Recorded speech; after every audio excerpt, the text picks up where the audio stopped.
أما بعد أستغفر الله لي ولكم तमाम तारीफ અને હમદો સનાને લાયક ઈ પાક પરવરદિગાર છે કે જેની નેમતો બેશુમાર, જેની નેમતોનો શુક્ર અદા કરવાની બંદામાં તાકાત નથી. ફક્ત આટલી જ આજીઝી કરી શકીએ, ખુદાયા તારી નેમતોને શુક્ર અદા કરવું તો દૂરની વાત, એને ગણવાની પણ અમારામાં તાકાત નથી. ખુદાયા તારી નેમતો કે જે તે અમને આપી છે એને ઈ રસ્તા ઉપર વાપરવાની, ઉપયોગમાં લેવાની તૌફીક અતા કર કે જેમાં તું રાજી અને ખુશનુદ હો. દુરૂદો સલામ થાય મુહમ્મદ અને આલે મુહમ્મદ ઉપર.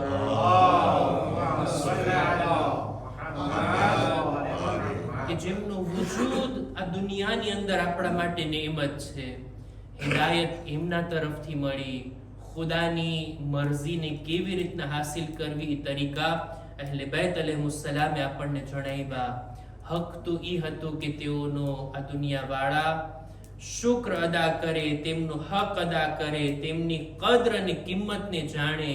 પણ અફસોસ આલે મુહમ્મદથી વધારે મઝલૂમ આ દુનિયામાં બીજું કોઈ નથી. એમની સીરત ઉપર ચાલવાની, એમના બતાવેલા રસ્તા ઉપર ચાલવાની ખુદા આપણને નેક તૌફીક અતા ફરમાવે. ખુતબાની શરૂઆતમાં પોતાની જાતને અને ત્યારબાદ આપ તમામ મુમિનીનને તકવા, પરહેઝગારી, ગુનાહોથી બચવા, નેક અને દીનદાર બનવાની ભલામણ કરું છું. નહજુલ બલાગાનો 23મા નંબરનો ખુતબો આપણી ચર્ચા હેઠળ છે અને આ ખુતબાની અંદર ઇમામ અમુક બાબતોને બયાન કર્યા. આપણી વાત અહીંયા સુધી પહોંચી હતી કે મૌલા ફરમાવે છે વઅમલુ ફી ગૈર રિયાઇન વલા સુમઆ. અમલ અંજામ આપો, અમલના મેદાનમાં આવો, કંઈક કામ કરો, સારા કાર્યો તમારાથી થવા જોઈએ, પણ એવા અમલ કે જેમાં રિયાકારી ના હોય. રિયાકારીની સાથોસાથ બીજો એક શબ્દ મૌલા અહીંયા વાપરા અને તે છે સુમઆ. રિયાકારી એટલે કોઈને દેખાડવા માટે કામ કરવું અને સુમઆ ઈ છે કે કામ અંજામ આપ્યા બાદ લોકોના કાન સુધી એ વાતને પહોંચાડવી. પોતે નેક અમલ અંજામ આપ્યા બાદ હવે બીજાઓને પણ આપણે જાણકારી આપીએ અને લોકો પાસેથી આપણે આપણા વખાણને લઈએ. આ પણ ના હોવું જોઈએ. આ બે ચીજોથી ખાલિસ, ચોખ્ખા અને સાફ હોવા જોઈએ આપણા અમલ, ફક્ત ખુદા માટે. આગળ મૌલા ફરમાવે છે ફઇન્નહુ મન યઅમલુ લિગૈરિલ્લાહ યકિલહુલ્લાહુ લિમન અમિલા લહ. જે કોઈ પણ અલ્લાહ સિવાય બીજા કોઈના માટે અમલ અંજામ આપે, ખુદા ઈ માણસને ઈ માણસ પાસે મોકલશે જેના માટે એને અમલ અંજામ આપ્યો હોય. ખુદા એના હવાલે કરી દેશે. તે મારી ઇબાદત ના કરી, મારા માટે કામ ના કર્યું, બીજા માટે જા હું તને એના જ હવાલે કરું છું. દેખીતી વાત છે, આપણા જેવા ઇન્સાનના હવાલે ખુદા આપણને કરશે, એ આપણને શું ફાયદો પહોંચાડી શકશે? કયામતના દિવસે જ્યારે હું મારા નામે આ માલને લઈ અને ખુદાની બારગાહમાં હાજર થાવ, ખુદાએ અમે તારા માટે નમાઝ પડી, તારા માટે રાહે ખુદામાં સદકો આપ્યો, તારા માટે આની મદદ કરી. જો ખુદા માટે હશે તો ખુદા મને કંઈક આપશે, પણ જો બીજા માટે મેં કર્યું હશે, કયામતના દિવસે હું જઈ શકીશ એની પાસે? હું આવું તમારી પાસે, મેં તમારા માટે મુસ્તહબ નમાઝ પડી હતી, તમે જુઓ એ માટે મેં આ દુઆ પડી હતી, મેં આ સારું કામ તમારી વાહ વાહ લેવા માટે કર્યું હતું, લાવો મને અજર આપો, મને બદલો આપો. એ લોકો આપી શકવાના છે? અજર અને બદલો આપવું તો દૂરની વાત, કયામતમાં એ દેખાશે કે નહીં એની પણ કોઈ ગેરંટી નથી. શા માટે હું મારા જેવા જ બીજા બંદા માટે અમલ અંજામ આપું? મારું કામ ફક્ત ખુદા માટે. મૌલા એ જ ભલામણ કરે છે, અમલ કરો ફક્ત ખુદા માટે. ત્યારબાદ ઇમામ આ ખુતબાની અંદર પોતાના માટે શહાદતની તમન્ના કરે છે. નસઅલુલ્લાહ મનાઝિલ અશ-શુહદા. ખુદા પાસેથી માંગણી કરું છું કે શુહદાની જગ્યા મને અતા કરે. વમઆયશત અસ-સુઅદા. કામયાબ લોકોની સાથે ખુદા મને રાખે. વમુરાફaqત અલ-અંબિયા. અને નબીઓના પાડોશમાં મને જગ્યા આપે. ઇમામ આ રીતના દુઆ, અને ફક્ત ખુદ પોતાના માટે જ નહીં, નસ્અલો આપણે બધા માટે, એટલે જે લોકો ખુતબાને સાંભળી રહ્યા હતા બધા માટે ઇમામ આવી ખુશનસીબીની દુઆ કરે છે. ત્યારબાદ એક એવી વાત ઇમામ બયાન કર્યા, એક એવી ફાયદાકારક નસીહત ઇમામ કર્યા કે જે બધાના માટે ઉપયોગી છે, દરેક લોકો માટે ફાયદાકારક. અને તે આ સમજવા જેવી બાબત મૌલાની ફરમાવે છે, અય્યુહન્નાસ ઇન્નહુ લા યસ્તગની રજુલુ વ ઇન કાના ધા માલિન અન ઇત્રતિહ વ અન દિફાઇહિમ અન્હ બિઅયદીહિમ વ અલસિનતિહિમ. એ લોકો જાણી લ્યો, ઇન્સાન પાસે ગમે તેટલો પૈસો આવી જાય, ગમે તેટલો માલ એની પાસે હોય, દુનિયાની દૌલત અને ખજાના ભેગા કરી લે, એમ છતાંય પોતાના સગા વાલાઓથી બેનિયાઝ નથી. પોતાના સગા વાલાઓની એને ચોક્કસ જરૂર પડવાની છે. આપણા સગા વાલા, આપણા મા બાપ, આપણા ભાઈ બહેન, આપણા ચાચા, આપણા ફૂફી, આપણા માસા માસી, આપણા કોઈ પણ નજીકના દૂરના તમામ કુટુંબીજનો, સગા વાલાઓ, એવું નથી કે ઇન્સાનને એની જરૂર ના હોય.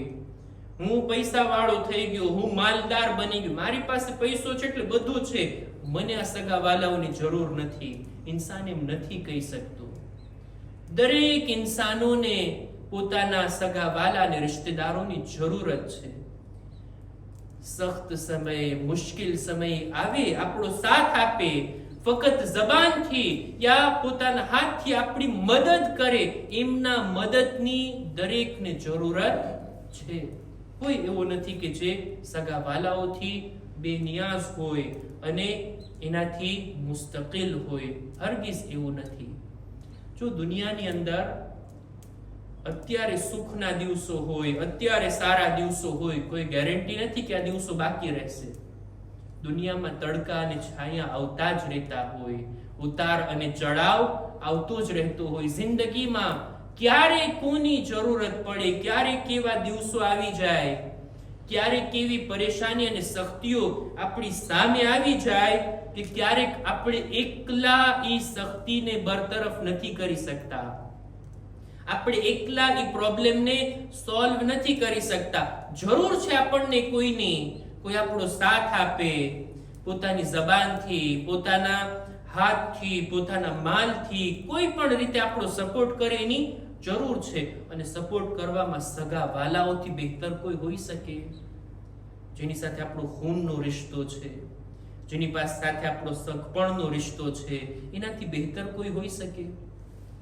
એક પત્રની અંદર મૌલા આપણા બીજા ઇમામ, ઇમામ હસન મુજતબા અલૈહિસ્સલામ,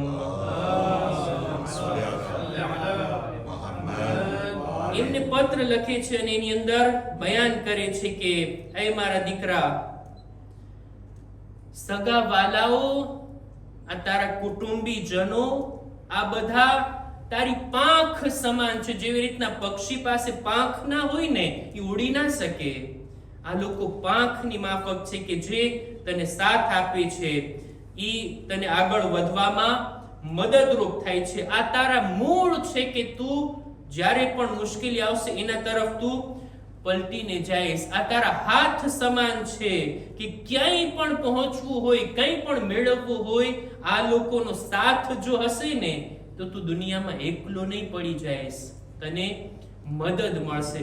સગા વાલાઓ, આપણા રિશ્તેદારો, કે સરસ વાત ઇમામ કીધા કે કોઈ માણસ માલદાર ભલે કેમ ના થઈ જાય, પણ પોતાના સગા વાલાઓની એને જરૂર રહેવાની છે. વહુમ અઅઝમુન નાસ હીતતન મિન વરાઇહી.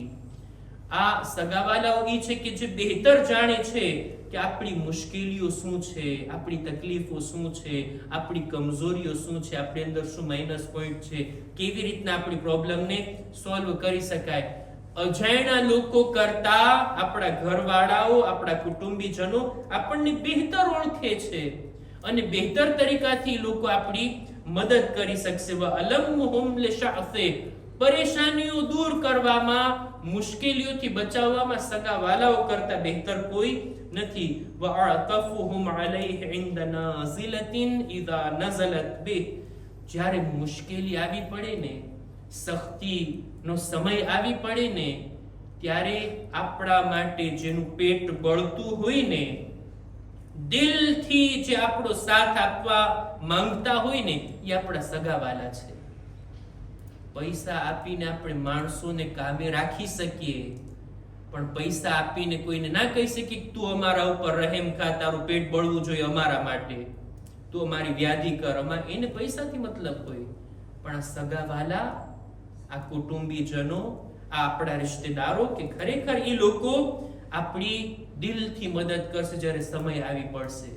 ઇન્સાન આ દુનિયાની અંદર એકલો નહીં રહે મુશ્કેલીના સમયે, જ્યારે એના સગાવાલાઓ એમની સાથે હોય. એટલે જ જેટલું બની શકે આપણા સગાવાલાઓની સાથે સારો વ્યવહાર, સંબંધને ટકાવી રાખીએ, સંબંધને બાંધી રાખીએ, સંબંધને જોડી રાખીએ. નાના એવા અણબનાવમાં, નાની એવી માથાકૂટમાં, નાના એવા બોલ શબ્દોની અંદર આપણે બોલચાલ મૂકી દઈએ, સલામ દુઆનો વ્યવહાર છોડી દઈએ, મોઢું ફેરવી લઈએ, એકબીજાથી મુલાકાત પણ ના કરીએ. આ કતએ રહેમ કહેવાય, સિલે રહેમ. હંમેશા આ લોકોની સાથે ગમે તેમ હોય, આપણને ક્યારેક એમનાથી તકલીફ પડતી હોય ને, તોય આપણે એની સાથે નેકી કરીએ. એ લોકો આપણાથી મોઢું ફેરવતા હોય ને, આપણે જઈ એમને સલામ કરીએ. ખુશીનો પ્રસંગ હોય, મુબારકબાદ દઈએ. ગમનો પ્રસંગ હોય, એમને તસલીયત અને પુરસો આપીએ. કંઈ પણ બીમાર હોય, આપણે એની અયાદત માટે જઈએ. કઈ નહીં તો એમને સલામ દુઆ, કેમ છો કેમ નહીં, આ વ્યવહાર રહેવો જોઈએ. ક્યારેય પણ આ સંબંધો હળવા ના પડવા જોઈએ, આ સંબંધો ના તૂટવા જોઈએ. ઇમામ આ રીતના તાકીદ કરે છે કે આ સંબંધો છે કે જે ઇન્સાનને ક્યારેક ને ક્યારેક કામ આવશે. બીજી પણ નસીહતો છે કે જેને ઇન્શાઅલ્લાહ આપણે આવતા ખુતબાની અંદર બયાન કરશું. અહેકામ અને મસાઇલની અંદર હું ચાહું છું કે જરાક નમાઝે જમાઅતની ફઝીલતના બારામાં બયાન કરું, કારણ કે દેખાય છે, મહેસૂસ થાય છે નમાઝે જમાઅતની અંદર લોકોની હાજરી એટલી નથી રહી જેટલી પહેલા હતી. મુસ્તહબ છે કે ઇન્સાન પોતાની વાજિબ નમાઝોને જમાતની સાથે અદા કરે. એકલા નમાઝ પઢવું અને જમાઅતની સાથે પઢવું, એના સવાબમાં ફરક છે. જમાત સાથે કોઈ પડે ને તો આપણી નમાઝ 25 ગણો વધારે સવાબ રાખે છે. એનો દરજ્જો 25 ગણો વધી જાય જો ઇન્સાન જમાતની સાથે પડે. મુસ્તહબ છે કે ઇન્સાન ખાસ કરીને મસ્જિદનો જો પાડોશી હોય, એના કાનમાં અઝાનનો અવાજ આવતો હોય, તો એને તો જોઈએ કે એ મસ્જિદની અંદર જ નમાઝ પડે. કોઈ માણસ અવ્વલે વખત નમાઝ પડતો હોય અને નમાઝે જમાત થોડાક સમય પછી બરગુજાર થતી હોય, તો મુસ્તહબ છે કે ઇન્સાન સબ્ર કરે. અવ્વલે વખત નહીં, 10 મિનિટ 15 મિનિટ પછી થતી હોય, થોડીક વાર પછી થતી હોય નમાઝ, તો એ નમાઝે જમાત માટે રાહ જુએ અને જમાતને નમાઝની સાથે, નમાઝને જમાઅતની સાથે અદા કરે. આ બહેતર છે. એકલા લાંબી નમાઝ પઢવી એના કરતા જમાત સાથે ટૂંકી નમાઝ પઢવી બહેતર છે. જમાત સાથે પઢશું તો મૌલાના જલ્દી રૂકુ સજદા કુનૂત ઝડપથી પૂરું કરી નાખશે. મને તો સવારના આબાદ મૂડ હોય અને સરકાઈથી લાંબા લાંબા સૂરાને રૂકુ સજદા કરવા છે.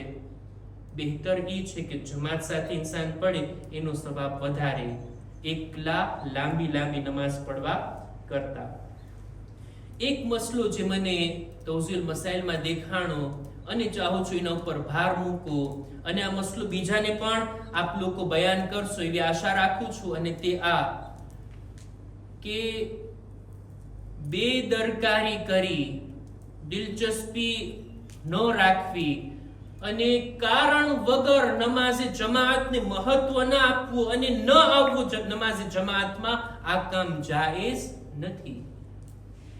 નમાઝે જમાતમાં આવો ના, મને તો કામ હોય છે, કોણ આવે ત્યાં સુધી, કોણ આટલા ટાઈમ સુધી રહીને, કોણ એટલી વાર સુધી મસ્જિદે આવે ને, આ રીતની દિલચસ્પી ન રાખવી. મને એક ભાઈએ કીધું એટલે હું કહું છું, આ મારું દર્દી દિલ છે. મને તો નમાઝે જમાત ઇન્ટરેસ્ટ નથી થાતું. આ શું શબ્દો છે તમારા?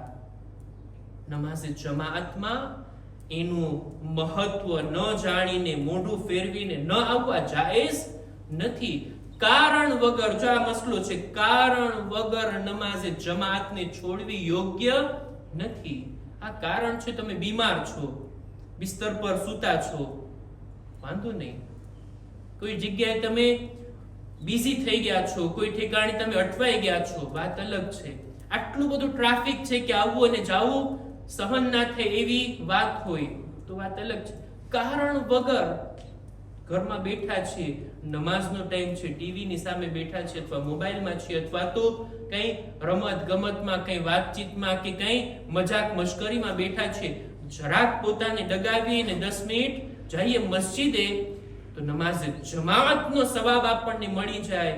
જો આ વાત જાયઝ નથી કે આપણે નમાઝે જમાતને માન ન આપીએ, રિસ્પેક્ટ ના કરીએ અને એનાથી મોઢું ફેરવી લઈએ.